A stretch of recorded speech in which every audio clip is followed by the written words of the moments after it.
Les héros se montrent les uns après les autres, les actions se passent sur tant de scènes différentes. On ne sait pas ce qu'Oda nous réserve, mais ça va être grandiose. Est-ce que Marie-Joie arrive? Est-ce que la ruche arrive? Est-ce que Egghead va bientôt se finir? Est-ce que la guerre contre Barbe Noire va avoir lieu? Les Vegapunk vont-ils arriver à fuir? Aura-t-on une énorme battle royale? Mais surtout, ce qui nous importe ici, c'est le héros qui se montre, avec pour objectif le sauvetage. Et oui, Garp est dans la place. Et que va-t-il faire? Eh bien, on en parle ici et maintenant, les Nakamas. Et on en parle ici et maintenant sur Raftail. Et ce chapitre, eh bien encore une fois, il est incroyable. Il y a tellement de choses qui se passent dans One Piece en ce moment, personne n'arrive à tout prévoir tellement ça va dans tous les sens. C'est une vraie mine d'or. C'est vrai, on adore ça, ça fait du bien, ça fait toujours autant plaisir. Et surtout, ce chapitre, il est sorti avec une semaine d'avance, donc ça veut dire qu'il y aura 2 semaines avant d'avoir le prochain chapitre. Mais bon, c'est comme ça, en attendant, on n'a plus qu'à profiter de celui-ci. Allez, c'est parti!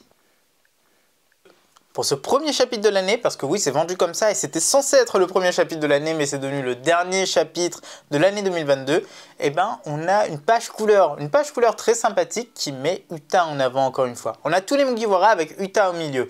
Bon, il ne faut pas y voir énormément de choses à l'intérieur. Bon, juste un petit détail, on a Zoro et Sanji qui sont juste à côté d'Uta, qui portent des ailes. Ils sont tous les deux en rouge, ça fait un petit peu référence en fait au fait qu'ils soient les 2 ailes du roi des pirates. Puis la couleur rouge, elle est très sympathique, et enfin rouge et blanc pour tous les personnages, et c'est une référence directe en fait au film Red. Première vraie page du chapitre, Kuma est en train de traverser le ciel grâce à son fruit, et son objectif est en vue, c'est Red Line, Marie-Joie. La puissance de son fruit le fait s'écraser sur le continent, pile à Red Port. La population s'affole et tous le reconnaissent, c'est l'arme invincible des dragons célestes. Et lorsqu'il se relève, des haut-parleurs demandent à la population de fuir. La marine arrive sur place, et personne ne sait s'il est dangereux, si son programme a été changé. Le chapitre commence très fort parce que là on a un Kuma missile qui débarque directement Marineford. Et nous, ce qui nous étonne déjà, c'est qu'il se prend Redline. Il se prend Redline alors qu'on avait vu que son fruit, eh ben, ça envoyait gentiment les gens quelque part. Là non, c'est comme si qu'en fait il voulait aller quelque part et il n'y avait aucune façon d'y arriver. Et donc, il voulait passer à travers Redline pour atteindre son but. Quel est son but? Qu'est-ce qu'il y a dans Redline? Qu'est-ce qu'il y a sous Marie-Joie? Eh ben, on le sait en fait. C'est Im-sama. Im-sama et Lastou. Est-ce que Im-sama l'a ordonné de venir? Est-ce que c'est pour ça en fait qu'il s'est en fait pas téléporté, mais il s'est poussé pour aller là-bas et qu'il s'est pris Redline? Bon, là maintenant on voit, il regarde un peu vers le haut et il veut passer par le haut, donc il réfléchit un minimum. Coucou toi. Bon, elle est repartie comme elle est arrivée. Donc ça peut être ça peut être très intéressant. Après, on a aussi le fait que Limberg a tenté de le reprogrammer, mais il le dit bien, il n'a pas réussi. Donc là, le gouvernement, eux, forcément, ils ne le savent pas. Ils ont des doutes, ils espèrent en tout cas que ce ne soit pas le cas, mais on a la confirmation, nous, à notre niveau, il n'a pas été reprogrammé. Et enfin, on a le petit parallèle que tout le monde a forcément fait, en fait. C'est entre le géant antique, d'il y a 200 ans, qui avait attaqué Marie-Joie, et l'Akuma, qui est robotique et qui veut attaquer Marie-Joie. Oui, le parallèle est là, mais nous, on ne pense pas. Vraiment, on ne voit pas pourquoi est-ce qu'il irait attaquer maintenant. Pourquoi il n'a pas attaqué pendant les 2 ans d'ellipse, pendant toute la période où il pouvait le faire. Petit point supplémentaire, il est bien décrit comme l'arme invincible des dragons célestes. Ça, c'est une référence en fait à son espèce qui était censée être invincible, qui est censée toujours être invincible. Son espèce super rare qui a permis à... Coucou, ah bah ça c'est un stylo. Ça c'est fou ça, hein. Pourquoi tu ramènes un stylo? C'est pas pour toi. Bref, et donc ça pourrait vraiment dire que son corps est invincible. Son corps actuel est invincible. Ça... Mais il nous manque énormément de pièces pour bien comprendre cette histoire. Sur Egghead, la sécurisation des lieux continue alors que le CP0 essaie de tout contrôler, de barricader les issues et de couler tous les navires. Le Chi, lui, refuse d'accepter le fait que Luffy soit devenu un empereur, tout en se demandant comment passer ce dôme de sécurité. Les Vegapunk sont presque tous là, sauf Atlas qui est hors service. L'original, lui, a déjà ses valises de fête, alors que Lily ne veut que se battre. Mais chacun lâche que leur objectif n'est pas de se battre, mais de sauver le corps principal. Pendant ce temps, Vega est triste pour Sentomaru, il est tombé à cause de sa loyauté. Pythagoras demande s'ils doivent appeler l'autre allié qu'ils ont sur cette île. Edison dit que c'est totalement une mauvaise idée, il sera dans le collimateur du gouvernement et ne pourra pas se cacher. Mais Vega, lui, ne se gêne pas et l'appelle directement. Et l'intéressé répond juste oui, il a toujours été préparé à ça. Évidemment, les Vega hurlent de joie et disent que maintenant, ce sera plus simple. Et ils foncent directement vers les Mugiwara, car oui, ils vont tous venir, tous les 7. Le CP0 continue son avancée et c'est pas étonnant. Mais d'ailleurs, ils sont en train de couler tous les bateaux. Pour d'anciens charpentiers, c'est un petit peu triste. Et ils sont en train de barricader l'ensemble des sorties. Le plus étonnant, c'est sans doute Lucci, qui est déjà rétabli. Alors qu'il s'est pris une grosse attaque de Nika. Nika, c'est pas rien. Et en fait, lui, Lucci, C'est un Zoan classique, ce n'est pas un Zoan antique, ce n'est pas un Zoan mythique. Pourquoi ce mec se rétablit aussi facilement? Nous, on trouve ça assez étonnant. C'est peut-être l'éveil qui fait ça. D'ailleurs, on avait vu sur une perle d'armes que l'éveil permettait à ces choses qui perdaient la tête de se rétablir assez vite. Mais on n'est pas encore super satisfait. Là, c'est comme si qu'il était paré pour un autre combat. Les Végas de leur côté sont en pleine discussion, ils essaient de trouver des solutions et tout ce qu'ils veulent c'est quand même fuir, en tout cas se protéger du mieux qu'ils peuvent. Et là, ils nous sortent un allié qui sort de je ne sais où. Apparemment c'est quelqu'un de très important puisque il se cache sur place, il se cache sur Egghead. Il doit être quand même assez puissant également pour pouvoir tenir à distance la marine. Donc là nous forcément on se pose énormément de questions et du coup on a fait une petite liste. La première possibilité ce serait potentiellement Copper's Cabane. C'est un mec qu'on attend tous de voir parce qu'on ne sait pas ce qui est arrivé. Qu'est-ce qu'il fait? Est-ce qu'il a disparu? Est-ce qu'il est mort? Est-ce qu'il est en prison? On l'a pas vu à Enies Lobby, enfin, à Impel Down, pardon. On l'a vu nulle part. Alors pourquoi pas caché sur cette île, à couler des jours heureux, un petit peu sous couvert de Vegapunk, en lui donnant quelques secrets? Pourquoi pas? En confirmant quelques théories sur la dernière des îles? Pourquoi pas? Et en plus, on a un espèce de parallèle qui est en train de se faire entre Egghead et Enies Lobby, plus Sabaody. Deux arcs qui sont succédés et qui semblent être fusionnés ici. On a le CP0 qui est l'équivalent de CP9, on a Shun Tamaru qui était présent dans les deux, on a Kizaru qui a débarqué dans les deux, on a vraiment en fait tout ce sentiment derrière, vraiment. Et puis un sauvetage, le sauvetage de Kemi d'un côté, et là c'est le sauvetage de Vegapunk. Et nous, on se dit que Silver Hailey était arrivé en fait à Sabaody. Et pourquoi pas Copper's Cabane qui arriverait en ce moment, là maintenant tout de suite. Ce serait intéressant. Et en plus, c'est un personnage qu'on attend avec impatience, ça fait très longtemps qu'on attend d'avoir plus d'informations sur lui. Il vend du rêve en quelque sorte, il est vendu comme l'une des 3 plus grandes puissances. Donc là forcément, nous, on a hâte de le voir. On espère sincèrement que c'est lui. Ensuite, on a une autre possibilité, ce serait Webble. Voilà.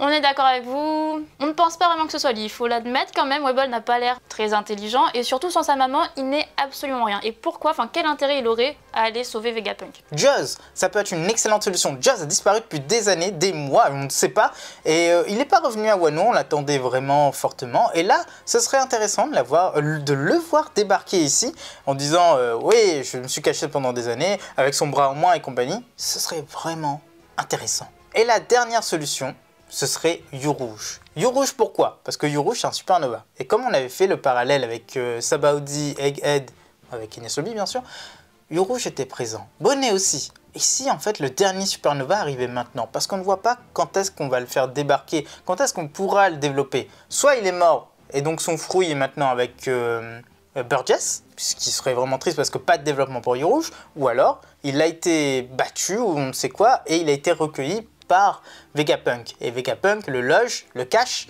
et ce qui explique pourquoi la marine le rechercherait. Et puis Yourouge n'est pas faible en fait. Il a battu un Sud Commanders, on ne sait pas quelles sont les limites de son pouvoir. Bon, il a été battu par Crackers, mais peut-être qu'il pourrait limiter un petit peu l'attaque de la marine, juste limiter, mais sans plus. Petite précision, le numéro qui était sur Egghead a atteint le numéro 100. Donc là, ça veut dire soit que la sécurité elle est optimale, 100%. Exactement, ou alors peut-être que une téléportation va se faire, ou je ne sais pas. En tout cas, on n'a pas encore de précision dessus, Vegapunk n'a rien dit. En tout cas, personne dans l'œuvre ne semble avoir relevé cet élément, donc ce numéro 100. Ils n'ont donné aucune information là-dessus. Au centre du labo, Bonnet fonce vers Vegapunk dans le but de le tuer ou de trouver une façon de soigner son père. Luffy essaie de l'arrêter, mais un bip se fait entendre et une voix lâche que le Dom a été mis hors tension. Les Végas s'affolent et le CP0 ne comprend pas, mais ils tentent quand même leur chance. Ils sautent et passent la sécurité. Et là, les premières choses qu'ils voient, c'est le Sunny et le Vega Force One. Kaku s'élance directement et il essaie de détruire le navire. Hélas pour lui, un démon dormait sur le navire et en se levant, il arrête l'attaque et se met en colère. Zoro veut trancher celui qui a dérangé sa sieste. Pendant ce temps, les Végas rétablissent le système de défense, mais lâchent que le CP0 est déjà passé et qu'un membre de l'équipage des Mugiwara les affronte déjà. Et enfin, Luffy rejoint les autres. Lui, il ne veut absolument pas partir d'ici, alors que Bonnet, elle a trouvé Vega et celui-ci répond qu'il ne peut pas soigner Kuma. Mais il y a une raison derrière tout ça.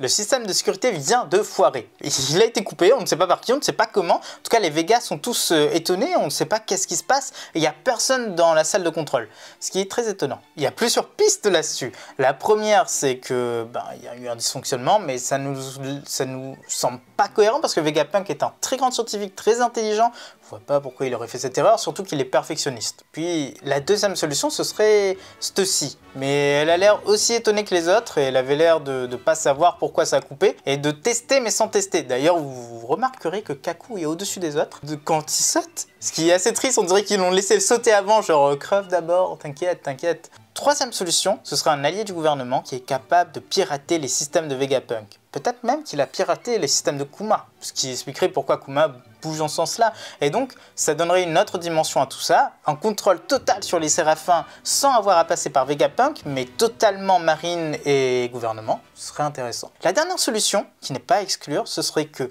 un des Vegapunk soit dissident. N'oubliez pas que ces Vegapunk ont leur propre personnalité.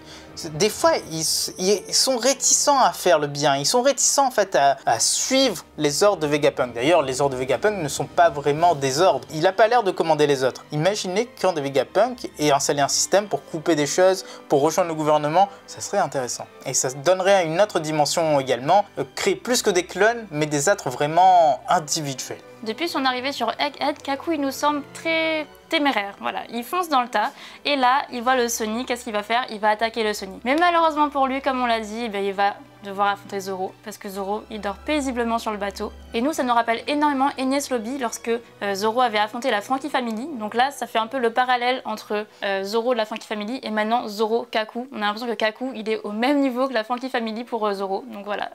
Mais pour précision, en vrai, c'est vrai que Kaku avait débarqué sur le bateau mais il n'y avait pas vraiment eu de combat. Alors que Zoro dormait quand la Franky Family a débarqué et il les a combattus pour empêcher en fait qu'ils volent, qu'ils détruisent le mairie et compagnie. Et là, c'est à peu près la même chose. D'ailleurs, on est d'accord, Zoro va faire qu'une seule bouchée de Kaku. La pauvre girafe, elle aura son cou tranché et elle se rendra même pas compte. Par contre, ce qui peut sortir de l'ordinaire, ce qui serait intéressant, c'est que si on a un éveil pour Kaku, ce serait intéressant de le voir. Ça changera pas la finalité, mais ce serait intéressant de voir ça. D'ailleurs, il faut noter que c'est intéressant que Oda introduit des level up qui ne changent pas la finalité. Là, il n'y a pas de tension, on sait qui va perdre, qui va gagner. En tout cas, si Zoro perd face à Kaku, voilà, je pense qu'on sera impossible. Nombreux à être extrêmement déçus. Impossible, impossible, on prend le pari 100 fois. Mettez le chiffre que vous voulez en commentaire, on parie ce que vous voulez. Zoro ne peut pas perdre contre Kaku. C'est impossible, ce serait horrible même. On mise sur 2 funérailles, voire même 3, parce que finalement Bonnet a trouvé Vegapunk et Vegapunk est en train de lui dire directement que non, on ne peut pas rétablir Kuma. Donc là, il y va franco, il a pas froid aux yeux. Moi à sa place, je flipperais quand même de dire... Ouais, il est en train de courir comme un malade après tout. Mais ce qu'il semble dire, c'est qu'il y a une raison derrière tout ça. Il le dit clairement. La raison, ça peut être quoi? Tout d'abord, ce serait que Kuma ait décidé qu'il serait comme ça. Ça peut être la raison. Ça peut être la condition que Kuma a trouvée. Et d'ailleurs, Vegapunk n'est pas si méchant que ça. On voit, il n'est pas du tout méchant. Donc pourquoi faire ça à un être humain? Ensuite, on a la solution où Kuma n'est plus dans ce corps. Kuma est ailleurs. Vegapunk a bien transféré sa conscience dans plusieurs corps. Et si en fait Kuma était transféré, sa conscience était transférée dans un autre corps, et c'était le premier test du corps multiple, ça pourrait être intéressant et on adorerait cette solution. D'ailleurs, sa conscience est peut-être dans un autre clone de lui-même, donc à voir peut-être, on ne sait jamais. Dans le Nouveau Monde, un navire brave une mer terrifiante, remplie de poissons géants. C'est le Victoria Punk. À son bord, l'équipage de Kid Lash qui sont arrivés. Qui leur demande à son capitaine s'il veut explorer les lieux. Et celui-ci répond forcément que oui. Et ensemble, ils se tournent vers les rivages de la Terre des Géants, la fameuse Elbaf. Dans la base du G14, Doll parle à un fauteur de troubles. C'est Garp le héros. Elle lui dit que toutes les troupes sont déjà en route pour Egghead. Mais lui, il insiste. Doll lui demande s'il a eu l'aval des hauts gradés pour s'attaquer à un empereur. Mais le grand-père de Luffy s'étonne. Pourquoi il en aurait besoin? De toute façon, il est déjà sur place, il se met à hurler. Il veut qu'Hermep sorte de là. Maintenant qu'il est arrivé, ils vont aller ensemble à la ruche. Ils vont battre ces pirates pour sauver Kobe. Et là, c'est la fin du chapitre. Quelle fin de chapitre incroyable. Clairement, n'est-ce pas Goldie? T'as trouvé ça incroyable toi? D'ailleurs, il y a un navire avec une tête de chien dessus et puis... voilà quoi, le nôtre aussi, il a une tête de chien. Si vous allez voir, la bannière, c'est notre bateau. Petit clin d'œil. Bref, pour revenir au chapitre, c'est incroyable parce que là, on a Kid qui débarque sur Elbaf. On le savait, tout le monde le savait. Et d'ailleurs, il disait très bien qu'il allait chercher l'homme aux brûlures. Mais l'homme aux brûlures, c'était juste... Enfin juste, c'est Jaguar du Suro. C'est Jaguar d'Isuro. Jaguar d'Isuro. Jaguar d'Isuro. Donc forcément, il va aller essayer de le battre. Mais pourquoi battre un tel homme? Ça veut dire quoi ça? Ben, ça veut dire qu'il est très important pour l'île. D'ailleurs, on avait vu que c'était le nouveau capitaine de l'équipage géant. Nous, on pense que Loki, c'est Jaguar du Suro. Que c'est la même personne en fait. C'est juste qu'il a pris le nom de Loki pour se leurrer du gouvernement, pour rire du gouvernement. Le dieu de la rigolade, et ben voilà quoi. Le dieu de la malice, et ben c'est ça. Pour nous, c'est la même personne et c'est celui qui contrôle les lieux. Les Mugiwara ne peuvent pas affronter un autre ennemi surpuissant. Par contre, Kid, est-ce qu'on va encore le faire perdre? Est-ce qu'Oda va encore le faire perdre? Ce serait vraiment triste. Il a perdu tellement de fois et là, ce sera encore Luffy qui débarque et qui le libère. Non, quelle tristesse. Peut-être qu'il... Non, on exclut aussi le fait qu'il puisse gagner. C'est assez particulier. On ne sait pas. En tout cas, de l'autre côté, on a Garp qui débarque au G14 et il veut qu'une seule chose, c'est récupérer Hermep pour aller sur la ruche. Évidemment, il veut récupérer Kobe. Mais par contre, on sait une chose également, c'est que Barbe Noire, il n'est pas sur la ruche. Donc pourquoi aller à la ruche? C'est peut-être juste pour dire on va attaquer Barbe Noire, c'est peut-être sa manière à lui de le dire. Mais en tout cas, on ne pense pas qu'il va aller directement à la ruche, mais bien là où se trouve Barbe Noire actuellement. Et d'ailleurs, Hermep, il le sait. Oui, et petite information, on ne sait pas, peut-être que Kobe est sur la ruche. Peut-être qu'il sait que Kobe est sur la ruche et que Barbe Noire ne l'a pas emmené avec lui. Mais ça, on ne sait pas trop. On peut penser aussi que Sengoku est avec lui. Que Sengoku va aller se battre contre Barbe Noire également. Parce que Garp tout seul, il est un peu vieux, il ne pourra pas faire grand-chose. Pourquoi Silver Riley a fait peur à Barbe Noire? Parce que Barbe Noire n'était pas avec son équipage en entier. Là, Barbe Noire semble être avec pas mal de membres de son équipage. Rappelez-vous, tout l'équipage de Barbe Noire, alors qu'ils n'avaient pas encore tous les fruits du démon, avait battu Barbe Blanche. Ok, l'homme était fatigué et compagnie, mais c'est quand même un exploit. Tout l'équipage de Barbe Noire contre Silver Riley, foutu. Silver Riley aurait sauté totalement, aussi puissant qu'il soit. Alors que là, Garp, lui, il va s'attaquer à tout ça en même temps, ça va être compliqué. Avec l'aide de Sengoku, ça peut être un peu moins compliqué, mais ça va rester compliqué. Pourquoi Sengoku irait? C'est ça la question. Eh bien, Sengoku n'ira pas sur la ruche, mais il ira à Winer Island. Pourquoi? Eh bien, c'est tout simplement pour récupérer l'eau, pour sauver l'eau. N'oubliez pas qu'il lui a parlé juste après Dressrosa. Pour lui, Corazon est mort et il a laissé un héritier. L'héritier, c'est l'eau. Pourquoi perdre encore une fois un héritier? Sengoku n'a pas d'enfant. Le seul enfant qu'il avait, c'était Corazon. Il l'avait adopté. Et là, maintenant, c'est comme si que l'eau, c'était son petit-fils. C'est ça, en fait. Et donc, il ne laissera pas mourir l'eau. Est-ce qu'il y aura vraiment une guerre entre Barbe Noire et Garp? Eh bien, c'est possible. En tout cas, ce n'est pas à exclure. D'ailleurs, c'est peut-être même la Battle Royale qu'avait indiqué Oda. Mais ce qui est sûr, c'est que là, entre Barbe Noire et Garp, il y aura forcément quelqu'un qui va y laisser la peau, malheureusement. Et ce ne sera pas Barbe Noire, parce que Barbe Noire a encore beaucoup de choses à nous montrer. D'ailleurs, ce serait aussi la bataille qui permettrait de faire table rase de l'ancienne génération. Imaginez que Tsuru aussi soit sur place, parce que Tsuru, Sengoku, Garp, c'est le trio de la mort dans la marine.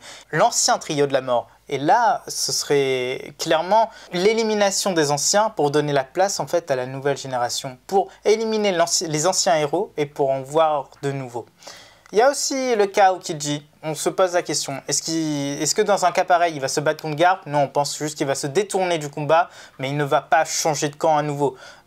Il a sûrement un plan, il est sûrement un énorme infiltré, soit pour son compte, soit pour le compte de la marine, mais il ne peut pas lâcher en fait son rang comme ça. Il va se venger à la fin, il va venger Garp à la fin, mais il ne peut pas se battre entièrement maintenant.